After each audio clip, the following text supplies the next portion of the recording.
Hey guys, welcome to another video of Tsubasa Rising New Champions, and today we have some leaked skills that was data mined by someone that plays Captain Tsubasa Rising New Champions. Before we had mindless rookie SR who did data mine some stuff for us, which I presented, and one of those skills was be legendary. And we'll go over that in a few. But right now, this is one of the skills that was data mined, and I'm quickly going to assume that these are event skills because of the cost being 10, and all the event skills thus far have been spirit cost 10. So this one is last line defender. It says here, when at most one person is behind, decrease nearby opponents' kick gauge fill rate even more. So uh, let's assume all these skills are for each country, uh, the captain at least, or the most important player on the team. This one I would say is for Robson. So we already got an event for Victorino, Unstoppable, so we had his skill. So now if we're going to finish off the other countries, this one would be for Robson. The next one being Lethal Weapon. Late in the match, when tied, increase spirit damage to opposing goalkeeper from your shot moves by even more. Right off the bat, I would say this is Brian Carvold. I think I pronounced his name right. Brian from Netherlands. Um, the reason being is that he is known as a player that destroys the goalkeeper's spirit with his skills such as Destroyer. So I think this one will fit really well. And I know a lot of people don't have him on top of the tier list, but Brian is a very capable striker. And right now, this made him even more effective. He's really going to be tearing up these goalkeepers. Then we have Fantasista.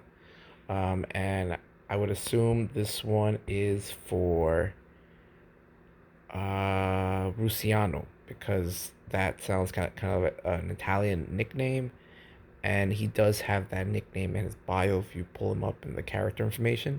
Over here it says, when having the ball and surrounded by multiple opponents, gain these with more opponents. So I'm assuming if you're surrounded by 2 players, kick gauge speed increases a great deal. Surrounded by 3 players, movement speed increases by a great deal. Surrounded by 4 players, no spirit cost. So I don't know if it stacks. So if you're surrounded by 4, you get 3 and 2. Or if you're surrounded by 4, you only get 4. If you're surrounded by 3, you only get 3. If it stacks, then this skill is very, very dangerous. If it's 1 each, then it's not so bad. Over here says Pressure Monster. On activating zone, temporarily lower all stats on every opponent, including goalie, by a great deal. So far we have England, Netherlands, Italy, and to me, the only monster on the field that is intimidating would either be Carlos or Snyder. Now let's say it's Snyder because, Carlos is, I don't think, I think he's still relatively new. And even though he's really good, I don't think he's gonna catch that pressure on the opposing opponents. Snyder, on the other hand, is well known, and I think he will give the opposing keepers pressure because he is well known. He is an elite striker, so I would say this belongs to Germany for Karl-Heinz Schneider. Then we have Quick Shout, always active. Decreases the shot power of nearby teammates by okay, let me read that again. Decreases the shot power of nearby teammates, but increases the kick gauge fill rate by a great deal. This one I'm not too sure who it belongs to.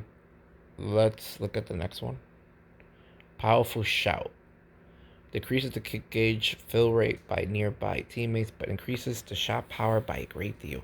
I would assume this is Napoleon. But then if they give one to Napoleon, then they can't give one to Pierre. So if I'm going to guess, this one is probably for Ryan. This one is for Carlos because he doesn't really care about his teammates' kick gauge. He cares about making his shot stronger. And with his skill young ace already, he's gonna try breaking through um, the opposing player. So if you have young ace, and then you increase your shot power by some, and he doesn't have a super shot. Imagine if he does get a super shot. This guy is gonna be the best striker hands down in the game.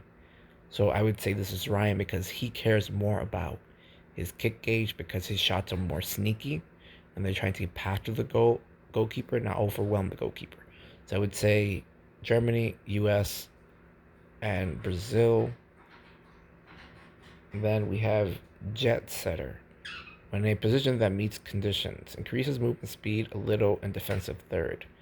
Spirit recovery rate a great deal in the middle third, and kick gauge rate in attacking third. So I would assume this is Pierre. Just because Pierre, and you correct me if I'm wrong, I believe off the top of my head, he's the only captain star player, not counting the DLCs, that can play all positions and has a really strong block with his reflex block. So he's dangerous in the middle because he can damn, I can't even. I don't even know the skill off the top of my head right now. But he has that one skill that when he does his opponents, his spirit goes up high, his gauge, and he can get the captain skill very easily. He can play forward easily, but I would always prefer him to put him in the middle or back because he can muscle his way down the line. So this sounds more like a guy that can do it all, and Pierre is by far, I would say he's probably the top three player in the game. Now we have For Glory. Late in the match, increase own and nearby teammate spirit recovery rate by some.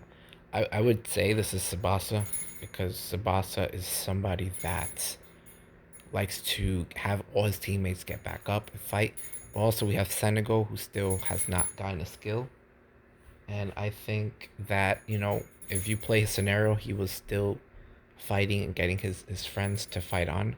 So we have Senegal, France, Brazil, US, USA, Germany, Italy, Netherlands, and England. That's 1, 2, 3, 4, 5, 6, 7, 8. And we have 9 here. Be legendary. This one I leaked for you guys a while back.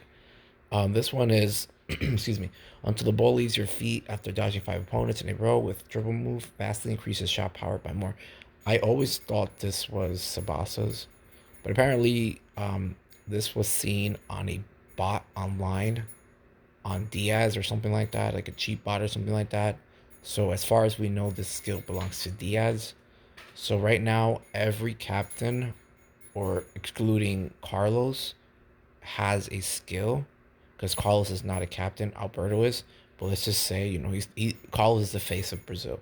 So everybody that's important on like super important on the team has a skill. So we have the 9 countries that have the skill, excluding Japan's captain Tsubasa. So I'm wondering what Tsubasa's skill is going to be moving down the line. So with that being said, those are all the league skills. And guys, you know, I think moving forward, a lot of people think that the support of this game is going to die down, but I don't think so. Um, I think this game is going to be supported for another 2 or 3 years. I think two makes a little more sense. We've had games like Fire Pro Wrestling that's been supported for like 3 years. We've had games, Dragon Ball Z games that have been supported for years. Street Fighter, things like that. So I don't think this game's going anywhere anytime soon. I think the best thing for them to do is to build this game up for a sequel and then take everything this game was able to give and make it into a sequel. This game is still pretty relatively going strong. They just got to fix the online. I do smell another roadmap coming out soon or something that's going to give us information of what to expect down the line because we did meet the requirements for the roadmap. With that being said, again, I'm still expecting something huge coming the anniversary. So hopefully these skills are given to us before the anniversary time hits. The anniversary is still a long ways from now. It's closer to September than you realize. It's at the end of August. So right now we are still in April. So there's still a lot of months. The events usually last like 2 weeks. So if they can just get these all out, or if they can make one big event that includes more than one, then that'll be great. So we can have two players on the same team and get two skills for the individual players. But I think I think we're gonna get some really cool stuff moving down. I'm still on the mindset that we are gonna get more DLC characters, and we're still gonna get at least the two schools for Zoda and Jito, or those four schools that are remaining. There's no point to just leave the other two out. They should just give us all the schools, and that would be a cool underdog story if we got one of those weaker schools like Mewa Hagashi. That would be great to play on that team because that team is horrible. So I would love to play on a team like that. And yeah, I mean, you can expect those four schools, at least two of those. So we are going to get more MS routes.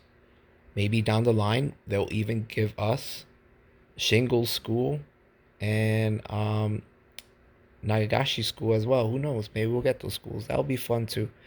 Um, I'm not sure if we ever get teams in this game. I don't really know because I don't know how they would grab like Mark O'Wyron, for example, and put him on his team.